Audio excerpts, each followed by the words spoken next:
2 సంవత్సరాల 3 నెలలు కావస్తుంది ప్రభుత్వం అధికారంలోకి వచ్చి. మరి 2023లో శాసనసభ ఎన్నికలకు ముందు తెలంగాణ ప్రజలకు ఇచ్చినటువంటి అనేక రకాల హామీలు, 6 గ్యారెంటీలు, 420 420 సబ్ గ్యారెంటీస్, వాటి విషయంలో ఎక్కడ కూడా ఆయన మాట్లాడాడు. మీరు ఇచ్చినటువంటి హామీలు ఎంత మేరకు వచ్చాయి, సంవత్సరంలో పూర్తి చేస్తున్నటువంటి హామీలు ఒక్కటి కూడా ఇంతవరకు పూర్తి కాలేదు. ఇచ్చినటువంటి ఏ ఒక్క హామీ మీద ఏ సభలో కూడా ముఖ్యమంత్రి గారు మాట్లాడడం లేదు.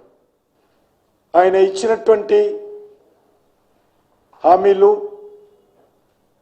చెప్పినటువంటి గ్యారెంటీల అమలులో కాంగ్రెస్ పార్టీ ప్రభుత్వము పూర్తిగా వైఫల్యం చెందింది. కాబట్టి ప్రజల దృష్టి మళ్లించే విధంగా తన అసమర్థ, అవినీతి, అక్రమ ప్రభుత్వాల తప్పిదాల నుంచి తప్పించుకునేటువంటి ప్రయత్నము, డైవర్షన్ పాలిటిక్స్ రేవంత్.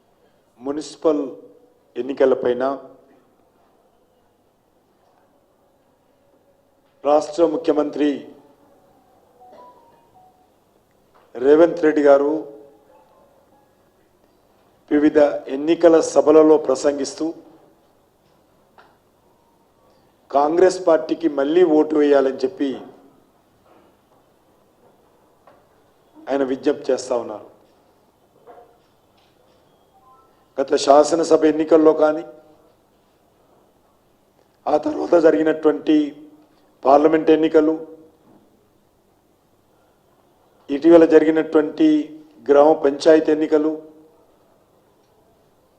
మళ్ళీ ఇప్పుడు మున్సిపల్ ఎన్నికలు,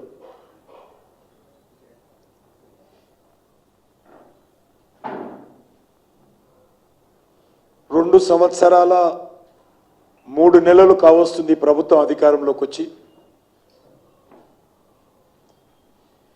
మరి 2023లో శాసనసభ ఎన్నికలకు ముందు తెలంగాణ ప్రజలకు ఇచ్చినటువంటి అనేక రకాల హామీలు,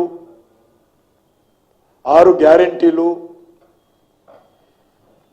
420 420 సబ్ గ్యారెంటీస్,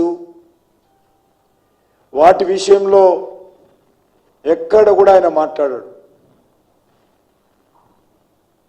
మీరు ఇచ్చినటువంటి హామీలు ఎంత మేరకు వచ్చాయి,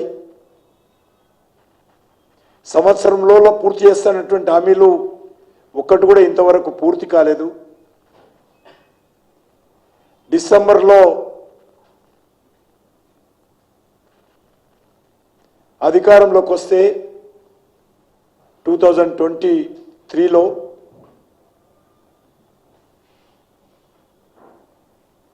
24 జనవరిలో పింఛన్లు పెంచుతామన్నారు.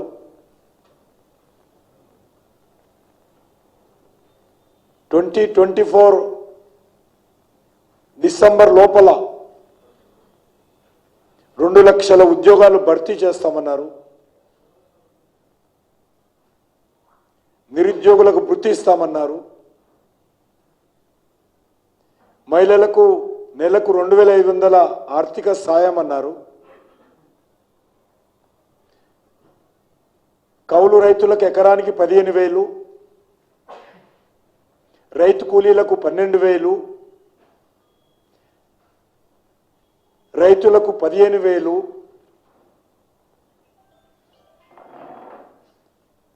పెళ్ళైన తెలంగాణ ఆడబిడ్డకు 1,00,000 రూపాయలు తులం బంగారము, 5 లక్షల విద్యా భరోసా కార్డు, బీసీలకు 1,00,000 కోట్లు, సంవత్సరానికి 20,000 కోట్లు, దళిత కుటుంబాలకు 12 లక్షలు. ఈ రకంగా ఇచ్చినటువంటి ఏ ఒక్క హామీ మీద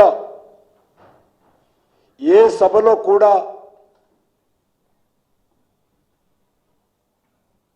ముఖ్యమంత్రి గారు మాట్లాడడం లేదు.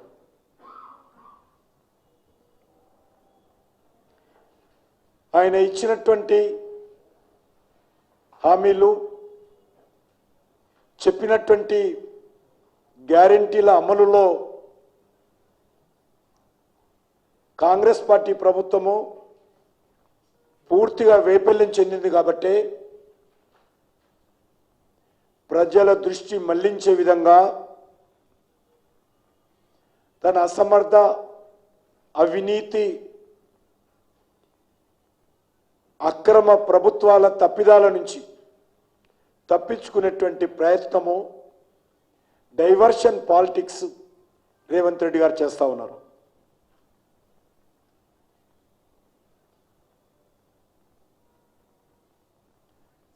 తన ప్రభుత్వంలో తన మంత్రివర్గ సహచరులు ఏ రకంగా అనేక ప్రాజెక్టులపైన, అనేక కాంట్రాక్టులపైన ఏ రకంగా కొట్టుకుంటున్నారో, ఏ రకంగా మంత్రివర్గ సమావేశంలో చర్చిస్తూ ఉన్నారో దాని నుంచి ప్రజల దృష్టి మళ్లించేటువంటి ప్రయత్నం రేవంత్ రెడ్డి గారు చేస్తూ ఉన్నారు.